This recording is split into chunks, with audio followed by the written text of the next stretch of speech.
Hi, I'm Kelsey McCallum from BSTN. Today I'm here at WestsideCats, a local shelter in Boardman.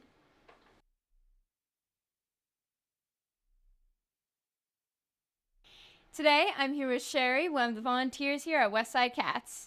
Hi, thank you for having us. So Sherry, why did you start volunteering here at WestsideCats? So I've been here for 3 years in February volunteering. Prior to being at WestsideCats, I was at Falcon Animal Rescue in Austintown. And my son, it was around COVID, my son and I started volunteering there. They ended up going out of business and we followed a couple of our cats. The WestsideCats took some of the cats in. So we ended up coming visiting them and they just said they needed volunteers. So we just kind of jumped in and we've been here ever since. Wow.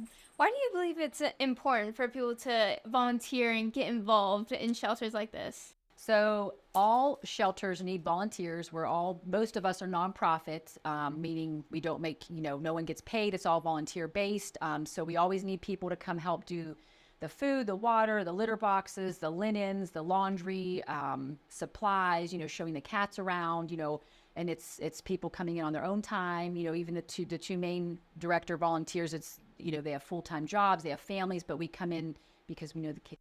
When was WestsideCats founded? WestsideCats was founded in 2008 by Kim Kuchar. She has had two facilities prior to this one here, and we've been here, I believe, since 2015 in this location here. All right. What's the goal of WestsideCats? WestsideCats wants to help as many cats as we can.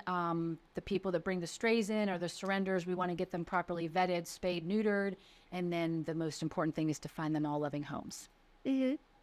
Why are you guys a no-kill shelter? The owner that founded WestsideCats worked for several other shelters in the area that were kill shelters, meaning if there was just an overabundance of cats, or they didn't think the cat could be rehabilitated, they just quickly euthanized them. So if we see a cat that comes in and we know they have quality of life and they deserve a chance to have a home, and we vet them and we find them a home. Mm-hmm, absolutely. Now, volunteering here for 3 years. Yes.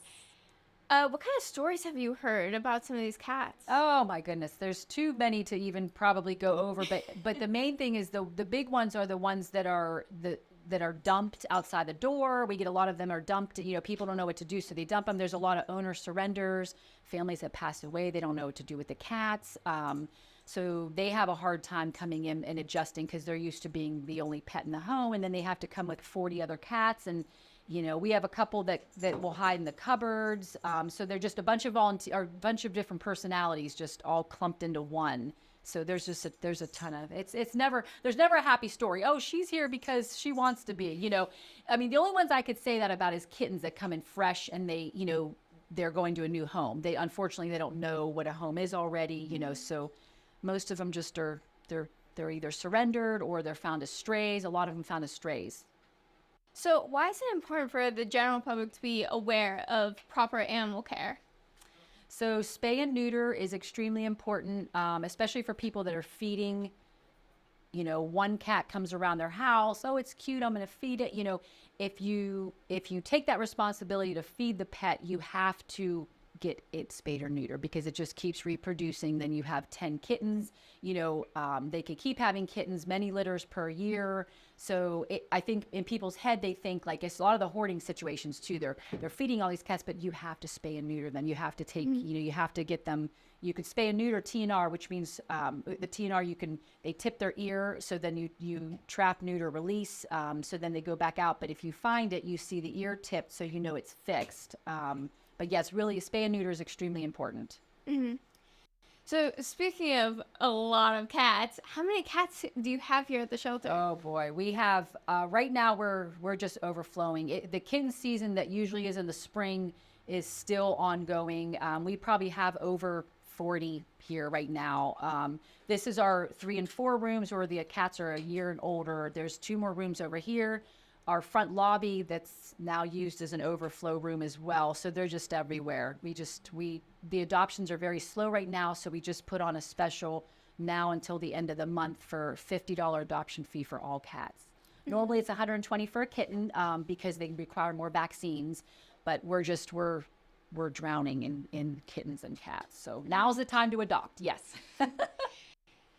So how can people become more involved in the shelter? So volunteering is just a big help. People that want to come in, even if it's 1 or 2 hours a day to help at the litter boxes, the linens, anything you can help, any time that you can offer to give. We have a lot of fundraisers. We just had a big basket raffle over the weekend where we try and raise money because we have to take care of all these cats, the vetting, the litter, the food, all that good stuff. So, coming to any of the fundraisers, and then adopting, spreading the word, sharing on Facebook, it just that one share could get to that person that, can adopt that cat. So sharing all the social media stuff is very important too. What are some common misconceptions about shelter cats?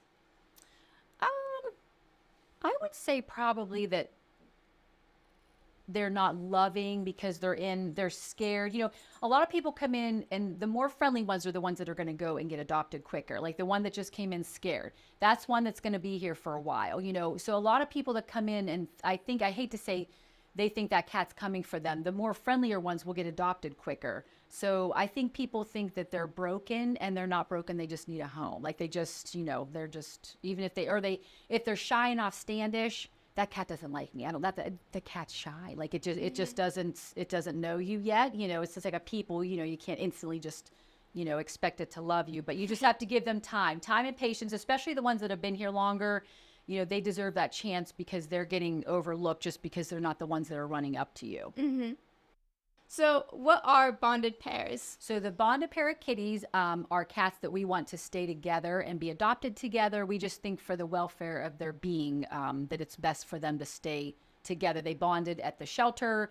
They don't necessarily have to always be siblings or, mother-daughter. We do have a couple, but we think for their mental health and for them to be happiest in a home, they should go together, bonded pairs. Why is it important to keep them together?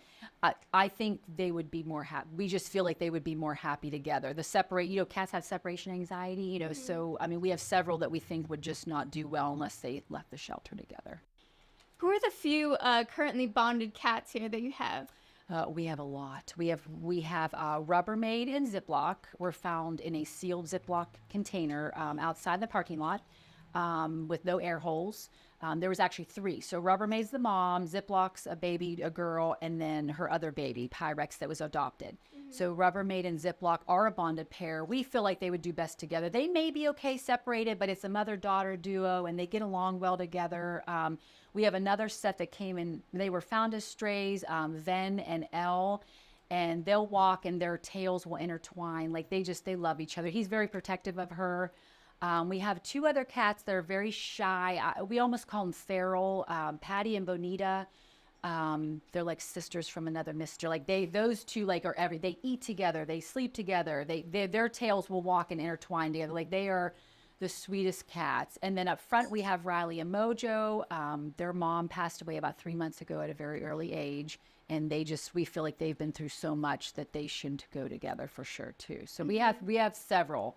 And like I said, the adoption fee, Riley and Mojo's adoption fee is sponsored, so they're ready to go. And then right now the adoption fees are so low that, and 2 are better than 1 always. 2 babies are better than 1. Absolutely. Yeah. Now, I have to ask, do you have any favorite cats at the moment? Oh my gosh. Someone asked me that not a long time ago, and I really don't. My heart goes out to the ones that have been here the longest. So those are the ones I blast on Facebook. I have been putting Rubbermaid and Ziploc on. They've been here a year since last fall, and I can't, they're great cats. So my favorites kind of are the ones that I know that have been here, the longest. So we have several, like Bonita and Patty have been here long, Rubbermaid and Zip, Rudy, he's a tabby. And a lot of they call them plain cats, the tabbies and the black cats sometimes don't go because people think they're superstitious, so I can't pick just one, but my heart goes out to the ones that have been here the longest. I guess that's an easier answer. Yes. Do you have any special needs cats here at the shelter? Right now, we did just get from Puerto Rico. There's some, we have a contact in Puerto Rico because they don't have a lot of shelters down there. So we get quite frequently some cats from Puerto Rico. They get flown in. We have volunteers go pick them up. So we have a real cute guy, Leo, up front that is blind. And he's the sweetest. He's a black and white kitty. He's so sweet, super cute, gets along with all the cats. But we kind of keep him in a smaller area because he can get used to his surroundings better because he can't see, but super duper sweet. Yes. What's the process for adopting a cat here? So you would come in and meet the kitties. If you see a cat that you want to adopt, you would just go up front, ask for the adoption application. You fill everything out, and then you turn it in. Two of the volunteers go through the applications. Two of the big things they look for is a vet reference.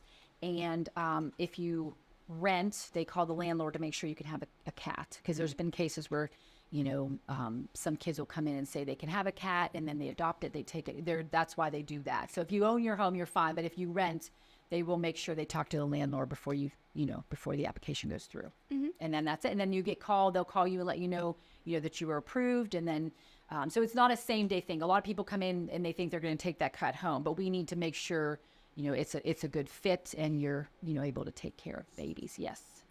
Yeah, of course. What type of donations can people give to help out the shelter? So anything. I mean, any monetary donation is welcome. We put it towards the medical need. There is an Amazon wish list on the website, www.westsideCats.org. There's an Amazon list that you can order from and send it right to the shelter. And then even things on the list that like paper towels, Dawn dish soap, I mean, the litter and the food have to be a specific kind because we don't change back and forth.